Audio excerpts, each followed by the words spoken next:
காஷ்மீர் பார்டரில் உயிரை விட்ட எந்த ராணுவ வீரரையுமே பாகிஸ்தான்கார சுடவே இல்லை. அப்புறம் எப்படி இத்தனை ராணுவ வீரர்கள் செத்தாங்க? அது ஒன்றும் இல்லை, அவங்களுக்குள்ள போர் அடிக்குன்னு சொல்லி சுட்டு சுட்டு விளாட்னதில் எல்லாரும் செத்துட்டாங்க அப்படின்னு நான் சொல்லலை, இந்த இவர் தான் சொல்கிறார். பாகிஸ்தான் நமக்கு ஆகாத நாடு தான். எல்லாம் தாண்டி ஆடு மேட்ச் நம்மளை பிடிச்சி உள்ளதானே வச்சாங்க, சுட்டாங்களா? பல வருஷத்துக்கு முன்னாடி ரிலீஸ் ஆன ஒரு படத்தோட ஒரு குறிப்பிட்ட சீனை கட் பண்ணி இப்போ ட்ரெண்ட் பண்ணிட்டு இருக்காங்க. இந்த வீடியோவில் நிறைய ஆழமான கருத்துக்கள் எல்லாம் நம்ம சீப்ரூட் அண்ணன் சொல்லியிருக்காரு. சீப்ரூட் தமிழாக்கம் பண்ணி பாருங்க, புரியும். நம்ம அண்ணன் என்ன சொல்லியிருக்காரு அப்படின்றத ஒவ்வொன்றா பார்ப்போம் வாங்க. பாகிஸ்தான் நமக்கு ஆகாத நாடு தான். எல்லாம் தாண்டி ஆடு மேட்ச் நம்மளை பிடிச்சி உள்ளதானே வச்சாங்க, சுட்டாங்களா? எல்லாம் தாண்டி போய் ஆடு மேட்சை நம்ம இந்தியர்களை பாகிஸ்தான்காரன் சுடவே இல்லையா, அதனால அவன் ரொம்ப நல்ல நாடா, நம்ம தான் அவனை எதிரி மாதிரி ட்ரீட் பண்றோமா.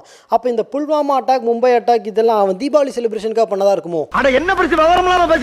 அண்ணன் சொன்ன மாதிரி எல்லாம் தாண்டி போய் ஆடு மேட்சை நம்ம ஆளு பாகிஸ்தான்காரன் உண்மையிலேயே சுடவே இல்லை. என்ன ஆள் இருக்காரா இல்லையான்னு தெரியாத அளவுக்கு அட்ரஸே இல்லாமல் பண்ணிட்டு அவ்வளோதான். அட தற்குறி, அவரை பிடிச்சிட்டு போய் 40 வருஷமா அவர் என்ன ஆனார்னு கூட தெரியல. பச்சை சங்கிங்களை இம்ப்ரெஸ் பண்றதுக்காக அண்ணன் தெரியாம பாகிஸ்தானை சப்போர்ட் பண்ணிட்டாருப்பா அப்படின்னு நினைச்சா அதான் இல்லை. அடுத்ததா சைனாவை பத்தி ஒரு ஸ்டேட்மெண்ட் கொடுத்தாரு பாருங்க. சீனாக்காரன் நம்மளை பிடிச்சி கொண்டு போய் பாடம் நடத்தி திருப்பி கொண்டு வந்தானே விட்டு போனா. சைனாக்காரன் நம்ம ஆளுங்களை அப்படியே பொத்துனாப்புல பிடிச்சிக்கிட்டு போய் பாடம் நடத்தி பொத்துனாப்புல கொண்டு வந்து இந்தியாவில் விட்டுட்டானாமா. இல்ல எனக்கு புரியல, அங்க என்ன China army studies for Indian soldiers அப்படின்னு சொல்லி ஏதாவது இன்ஸ்டியூட்டை வச்சு நடத்திட்டு இருக்கான். கூட்டிட்டு போய் பாடம் நடத்திட்டு கூட்டிட்டு வந்து விடுறதுக்கு பைத்தியம் பகல்லையே கட்டிங்க போட்டுட்டு தான் வேலை பார்க்கும் போல. உன்னை பத்தி நான் கூட என்ன ரசிக்கிறேன், நீ சீப்பாளா இருந்திருக்க.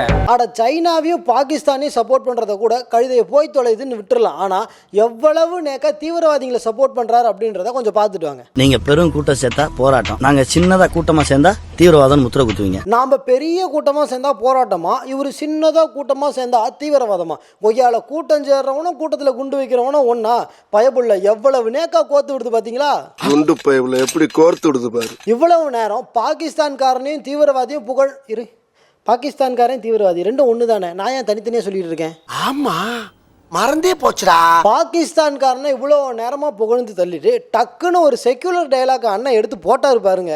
நான் செஞ்சு கொடுக்குற போட்ல தானே நீ உள்ள போய் மீன் பிடிக்கிற, நீ பிடிச்சிட்டு வர மீன் தான் என் பொண்டாட்டி புள்ளவட்டி எல்லாம் சாப்பிடுது. யோ சீ ஃப்ரூட், பாகிஸ்தானையும் பாராட்டுற, செக்யூலர் டயலாகும் பேசுற, அப்ப நம்ம காட்டியும் கொடுக்குறோம்.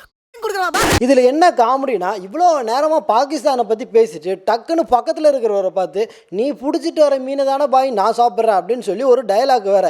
யோ கடல் போலாம், உனக்கு முஸ்லீம் மேலதான் கோவம் இருந்தா சொல்லிரியா, பாகிஸ்தான்காரனையும் பக்கத்துல மீன் பிடிக்கிற பாயும் ஈக்குவலா வச்சு பேசிட்டு இருக்க.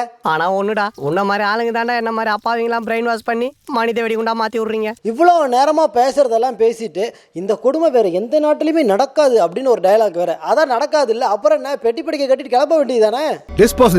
உங்க வீட்டு பிள்ளையா நினைச்சு எல்லாரும் என்னை மன்னிச்சிருக்க.